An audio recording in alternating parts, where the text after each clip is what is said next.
to another episode, excuse me, of Asexualized, my asexual life. This is a place to be for education about asexuality, all things asexual, and I share my own asexual life journey in order to help you in yours. As you can tell, I've still got a bit of a sore throat, but I am relieved because I am getting a bit better, but most importantly, I'm relieved that Angel has been given the okay, all clear by the vet today. So yeah, so it's been a huge relief to find out that. So if you didn't know, I lost one of my... Hi Andy, nice to see you. Got a bit of a sore throat again tonight, so you have to excuse me. I was going to say I'm feeling a lot better. But anyway, it's nice to see you. So yeah, I was going to say that, oh, hi Heather, nice to see you too. Lovely to see you. Oh, and hello, someone else who's just joined us. That's wonderful, 3 of you. Awesome.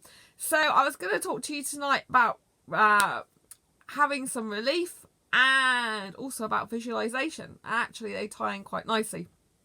Oh, thanks for the thumbs up already. That's brilliant. Lots of love to you. So, I'm feeling a sense of relief because finally, I've been to the vets with Angel in this new year. Angel's one of my furry kid daughter guinea pigs. I lost one last year and that was been very painful, upsetting for me. And this year, Angel, you know, she's had problems with her, ever since her operation, she's had problems with her glucose levels. And also she had a lump that came up after her operation where her stitches were. The vet says he believes it is scar tissue. He gave her a thorough examination today and said, you know, so long as it doesn't get any bigger, it either stays the same or goes down, then he's happy about it. It hasn't got any bigger, so that's good. So basically, yeah, he thinks it's scar tissue where she's her insides have knitted together sort of later, if you like. It had taken longer to heal inside because she had a major operation to remove ovarian cysts. So did my other one, but the other one died sadly. But yeah, so I've got Angel still. I spent loads of time with her over Christmas, New Year. I had her out every day, usually at least a couple of times a day, and just watched her playing in a cage, and it was just wonderful. And I feel a huge sense of relief today that the lump isn't something that, you know, means that she's got to be opened up again for. He said if it gets any bigger, then it will get worrying. But, you know, it hasn't got any bigger, and she's had it for like 3 weeks now, I think it is. So yeah, so that's good news. And her blood sugar level is okay, so she's staying on the insulin she is. So he said he doesn't need to see her for a while now, not unless I want to bring her in. Then he's okay, he doesn't need to see her, so that's great. So she's doing really good. So I just felt this huge sense of relief, you know, because I've kind of felt ever since she had the operation on the 15th of November, I felt like I've been holding my breath. Like, I mean, I've been getting on with my life, but I don't know if you've ever had some, like, a sort of succession of really sort of heart-pounding incidences in your life, and it's just one after the other, and it just, you know, even though you're getting on with life, you kind of feel like you're holding your breath in your body. You can feel it. It's like kind of tense, like, you know, is something going to happen? Because, you know, I honestly, I've been thinking that Angel's on borrowed time, but I'm a lot happier today. She does have a thing with her head where she goes like this, moves it from side to side. You have to talk to her for her to stop it. I did speak to the vet about it because I spoke to him about it. He says, well, it's either a neurological condition or the TUMOR word, which obviously isn't good. But he said it's been a long time since she had that problem you told me about originally. I said, yeah, I think it's been like a year. And he said if it was a TUMOR, then it would have been like probably, you know, something would have happened to her by now, more than just her head moving. So he thinks it is neurological, but I've just got to watch her because she also went on her side a couple of times this week. But he said that could have been low blood sugar, but I gave her pepper straight after. So it's not normal behaviour for her. So it's a bit weird. But, you know, all in all, you know, he tested her ears to make sure she didn't have any problems with her ears. He tested her heart, weighed her, felt all around her tummy, all around her private bits, because obviously she had all that taken away. She had a spade. So yeah, that's just a huge sense of relief. And, you know, when you're feeling relief, it leaves you free then to focus on other things. So when you've got something like that that's pending and that's sort of pounding your mind, and you're really worried, and even though you get on with your life, you know, you know it's in the back of your mind all the time, don't you? Like, I've been so worried about the lump, you know, with Angel, because I was wanting to see the head vet who I saw today, you know, and I've been so worried about her, like, all throughout Christmas and the New Year, because I thought it might be something worse, you know. But I'm pretty reassured, and there's nothing I could do anyway. I mean, my parents are looking after her really well. She's eating and drinking. If she's diabetic, it's hard to heal properly. Like, for example, if I have a cut and diabetes, it takes a while to heal a scar. Awesome, she's doing well. Thanks, Heather. The problem was she didn't have it there for the first 3 weeks. It was flat. Her tummy had healed nicely, and it came up after 3 weeks of her having surgery. That's why, Heather, we were quite worried, because it's not normal. Like, usually in the first 2 weeks, if there's scar tissue usually forms, and that would usually happen for the first 2 weeks, but for the first 3 weeks nothing happened, it was fine. And then on the 3rd week, when she went to see the vets, there was one last stitch that he that was literally nearly hanging off, and he just pulled it off. And I don't know if it's to do that. I did mention it today, you know. I said, you know, could she have an infected stitch? And he said no, and she hasn't got a hernia. So he said, so yeah, so that was the concern. It's like weird why an animal would do that after 3 weeks. It's, you know, unless she had a post-op complication. But, you know, the main thing is, he said, he said if it gets any bigger, they'd have to shave the hair all around it and have a look more intense, you know, more intensely, I guess, at her. But she's not bothered by it. She's going around the cage, running around. She's eating, drinking. And the other day when my mum took her out and was feeling her tummy, she's just like wanting some food. She's not even bothered about her tummy. It's like, I'm hungry, and put me back for some more food. She eats loads all the time. So yeah, so that's why it was a bit concerning. They, you know, yeah, that's why it's a bit worrying. But yeah, she's doing fine. So I've got to stop worrying, because obviously if I don't stop worrying, then I'll just put myself into a worse ill situation. And, you know, I'm actually getting better, although my throat started off really croaky in this video, because I might have been overdoing it a bit tonight, because I've been doing a lot of personal and professional development video training. And I've come home and I've kind of like thought, I've got to do this. And yeah, I've done like, what is it, 3 hours of it, I think I've done, 2.5, 3 hours, something like that.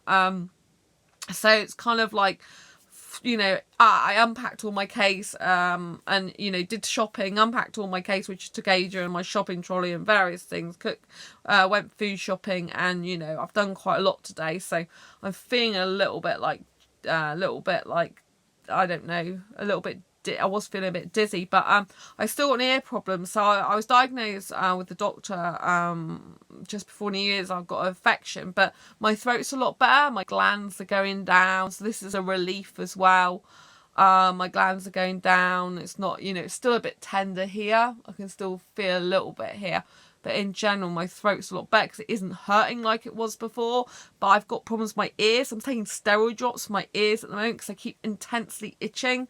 So I've got to take them for a week, every day, 3 or 4 times a day, and then 3 times a week thereafter for the next few weeks until it's settled down. I'm hoping it does. But yeah, it's causing a few other issues. So, you know, I'm still not fully better yet. I want to make sure I heal quite a bit, because the worst thing is, you know, I'm going really good now. Feel like I'm getting better, and I don't want to go backwards again, because, you know, I just want to be more productive. But, you know, you kind of have to ease yourself into it. My ease is, yeah, I've got to do this now, bang, and I've got a lot of work to catch up on over the weekend. But I've just got to like take some chill time out as well, because the last thing I want to do is get worse again, because then I can't do anything.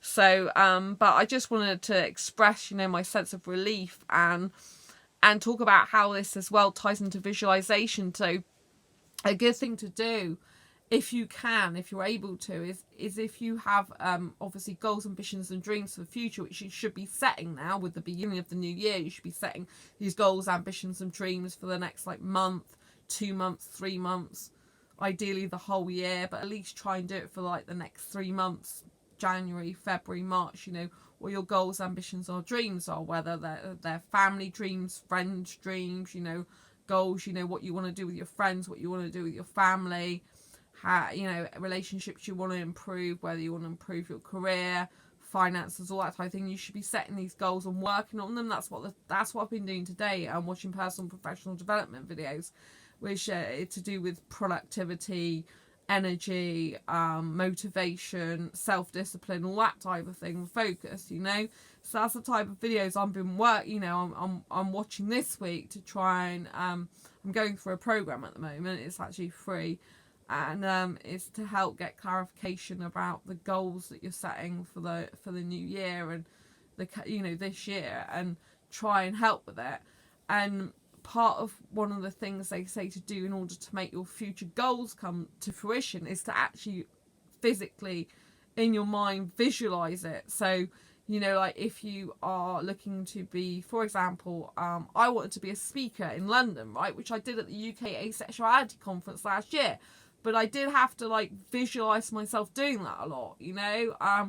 I knew that a couple of years ago that I wanted to speak in London. I didn't know I'd be speaking on asexuality back then, but it probably was more than a couple of years ago. But that's what I was thinking. But I've actually got anxiety, so to even be a speaker at the conference was a huge, big deal for me. And personally, I know I did well for me. Whether I hope that other people loved it as well, as much as I did love doing it.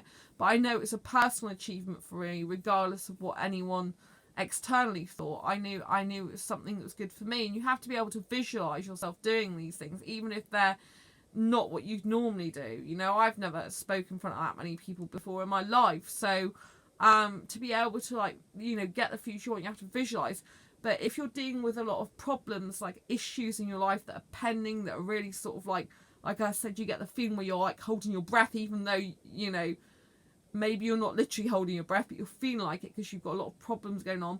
Only when you can sort of empty your cup, as it were, of those things you're getting stressed out and find a bit of relief, can you then have more sort of openness to being able to visualize more future stuff for your life, because you're not being so held back in the past or the current situation.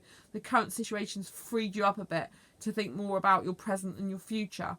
That's what I'm trying to say. And so visualization is so important. And one of the things I try and visualize a lot, which I want to be able to visualize more in terms of relationships, is I do believe my soulmate in terms of asexuality is Indian. I've told you this before. I don't know how I know it, I just do.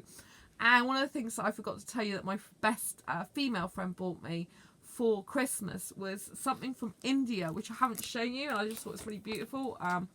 So this is handmade in India, and I'll take it out of its case in a minute. Well, I won't take it out of its case, but I'll take this other tape off so you can see it a bit more. Sorry, I'm looking down at the moment. So this is what it says. It's like a plaque that says dream, and you put it on the wall. But this is made of a marbly type of material. I don't know if you can see it. It's really heavy. It's actually like iron. It feels like iron because it's that heavy. It's really, really heavy. But it actually says a journey to India. It's got on the back of it. So it's handmade in India. So it says our buyer's journey to the ends of the earth to bring you treasures from faraway lands. Oh, right, their buyers do that, sorry. Yes, because I'm reading, I didn't read it exactly how it's meant to be said, if you know what I mean. So it says, our buyer's journey to the ends of the earth to bring you treasures from faraway lands, rich in history, romance, and art. Artisans handcraft each piece, so no two are exactly alike. Go ahead, indulge your inner wanderlust. And this is called A Journey to India. And I just thought that's so nice, because that I want to be with an Indian guy. When you've got stuff like this that reminds you of your dream is to be with an Indian. My dream is to be with an Indian guy. It's kind of do you know what I mean? Not only is dream relevant because I want to make all my dreams come true, I want to live all my life purposes, it's also nice because I've got a dream about being with a young Indian guy, and it's been a little hazy lately, I've got to admit, on seeing the face. I used to be able to see the Indian guy's face really well, but what happened in my life is that I came across quite a few Indian guys who I thought were him, the soulmate, I sort of visualised myself, and they turn out not being, and that's kind of Now, instead of me being able to visualize clearly the guy, I'm more like the guy's face isn't there, if you know what I mean, which isn't so good, because when you're visualizing, you really have to be really super strong on what the person looks like, their hair color, their eye color, their, you know, their body type, their face, all that type of thing. But don't worry, I mean, if you're not into relationships, you don't have to just do this visualization with relationships. I'm just telling you what's personal to me. You know, you can visualize yourself in a certain job, visualize yourself doing a certain hobby. You know, if like you've always wanted to write a book, then you'd visualize yourself writing that book until you actually, you know, motivate yourself to do that book. You know, you have to take action. You can't just visualize and not take any action. But you know, if you haven't got the visualization in the first place, you're not going to take any action much, are you? Because you're not going to believe yourself. So visualization gives you a lot more self-belief, which will give you a lot more self-discipline into achieving your goals, you know. Like, I see myself with a younger Indian guy in his 20s. I do, with short dark hair, clean shaven, really nice guy. I feel most comfortable around younger foreign guys, particularly Indian. I feel really like I can be close to them. But with older guys, I just don't get that. I don't feel comfortable. I don't want them near me really physically close. You know, it's completely different. But I see myself, you know, I am an asexual cougar, I call myself, because I don't have any bad connotations personally with that word.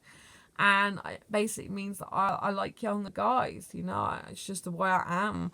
I wouldn't be suited to an older guy. Even some younger guys are way too old for me in their outlook on life sometimes, you know, because I'm a young, vibrant girl and I just need a young, vibrant guy. Or, you know, even if he's like, he doesn't have to be the same as me. He could be more quiet, reserved, that type of thing. But, you know, I still want a younger guy. So I just know I'm meant to be with someone younger than me. So I didn't know that years ago though.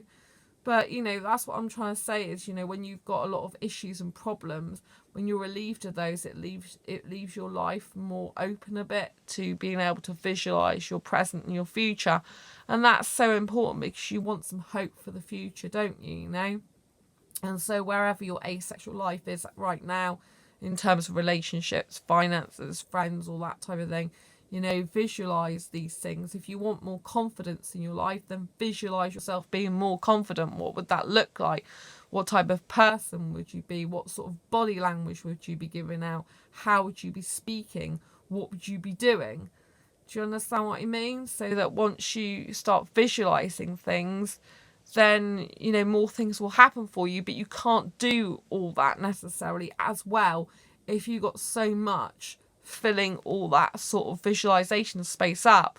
Like I said, I mean, sadly that I've kind of like blanked out the face of my Indian guy. I think it's because I've become subconsciously a bit despondent with, you know, what's been happening with my quest to find my asexual soulmate. You know, it's kind of like the Indian guys I come across, they're just not suitable. A lot of them just want visas. They're not the right guy for me.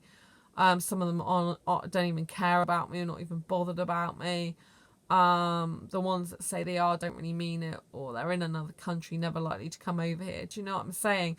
So I've kind of like put that on the back burner now. It's not my, you know, I would like to meet my asexual soulmate, but it's not the most important thing in my life. And like I said, this year I'm focusing on career and finances, but it still doesn't mean to say that I'm not going to be looking, you know, like, it's sort of inbred into me subconsciously that I do have an asexual soulmate. I do believe he's Indian.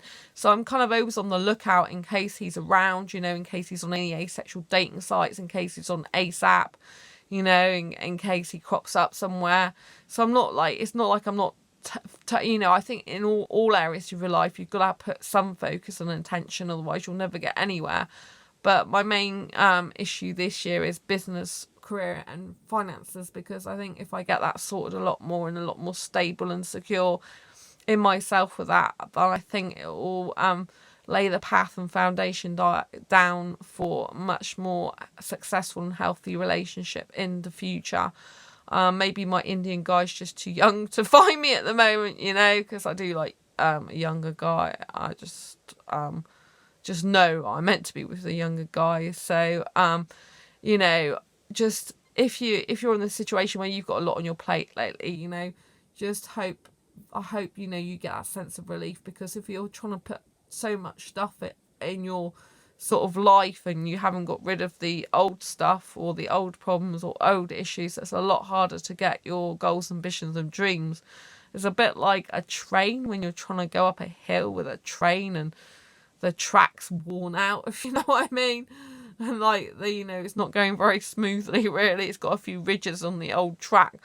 And so it's a bit like rather than it going smoothly.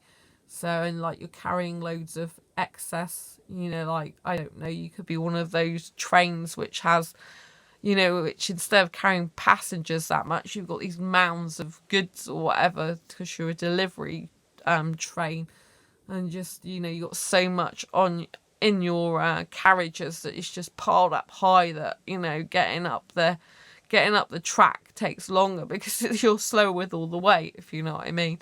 So I hope this video has been useful, helpful, insightful for you. I hope you're going to be thinking about what you're going to be visualizing for the next, like, say, 3 months, this month, next month and March. I've got some good visualizations going on. I've got 2 things I need to do business-wise this month. I have actually thought about a third, so I don't know if I can do that as well. But I at least need to do 2 things, get them done this month. I've got the fibro book in February, and then I want to start doing asexuality paid for courses March, April at the latest. So I've got like a really packed few months of productivity and getting stuff done and trying to fit everything else in what I have to do as well. And obviously I'm committed to making daily videos as well, live streams for you guys here as well. I tend to do these live streams throughout the whole of 2019 as well. So I'll see how I get on. Obviously, if I'm really, really sick and any time I can't do them, you'll have to excuse me. I'll have to send my apologies now. But my intention is to do them every day for you guys, so that we can keep in touch and I can keep you motivated, and, you know, we can keep our friendship going and spread the asexual love. And I really, you know, the more videos I do, I think the more I spread awareness of asexuality, because, you know, you get more people viewing you when you do more videos like this. I mean, I constantly have my figures come through every month now of how well I'm doing on this channel from YouTube directly, and they say about how many more subscribers. I mean, I tend to get more views every month than subscribers. I think some people maybe view this channel who aren't asexual, they're just interested, and some people probably don't want other people to see what they're viewing, you know, because asexuality is still quite taboo to some people. Some people want, you know, to keep oh, thanks for the other thumbs up, I appreciate that. You know, some people still want to, like, be quiet about their asexuality. And on YouTube you can choose your privacy settings. You can have it set to public, you know, what videos you like and subscribe to, and you can have it set to private. But obviously if someone's got their settings set to public, but there's certain channels they want to watch, just they don't want to subscribe because they've got like to keep their settings on public for anything else, because maybe they have their own public playlists. So therefore, when they create their own playlists on their channel, they want that to be public, but they don't want people to know they're on this channel. But, you know, there's kind of one setting usually. Then, you know, that might be the case. They wouldn't subscribe, but they would watch it. So I get loads and loads of views. I think I've got last month 2,800 views, something like that. So yeah, it's really wonderful to spread awareness of asexuality, and I just think that I've got a much bigger chance of reaching a lot more people if I do daily live streams like I do now, you know. I don't know any other asexual channel that does daily live streams. In fact, I don't know any other asexual channel that does a lot of live streams. There's one guy, Cookie Monster, he occasionally does some live streams. He used to do them once a week. So I haven't watched his channel for a while, but, you know, I do them every day. There's only one day I missed last year since the 1st of July, and that was because my bestest friend was in hospital and couldn't even breathe on her own. So yeah, I think I'm forgiven for that. But I think actually the previous night's video might have gone into that day anyway, but to all intents and purposes I did miss that night, so because I was at the hospital. But yeah, every other night I've been here with you, so I hope you're enjoying the live streams as much as I enjoy doing them. Please share these videos, get the word spread about asexuality. Anyone you think might benefit from this channel, if you can get us to subscribe, that'd be great. Or even if you just share the video so they just know that someone else is, you know, there for them with their asexual journey, that'd be fantastic. Thank you so much for the thumbs up. Thank you, Andy, and thank you, Heather, for tuning in. And thank you anyone else who's been tuning in tonight as well. I really appreciate it. As always, if you're new to this channel, please subscribe down below and please hit that great big bell icon so you get notified every time I go live like now or post a new video. And don't forget to give this video a thumbs up if you like it. Thanks for the thumbs up tonight. I really appreciate it. I'm going to love you and leave you for tonight. And I will see you on the next live stream or next video. Take care. Lots of love. Bye. Have a good night. Bye, Heather. Loving the live streams. Oh, thank you, Andy. Thanks, Heather. Lovely feedback, Andy. Thanks. Good night. Night.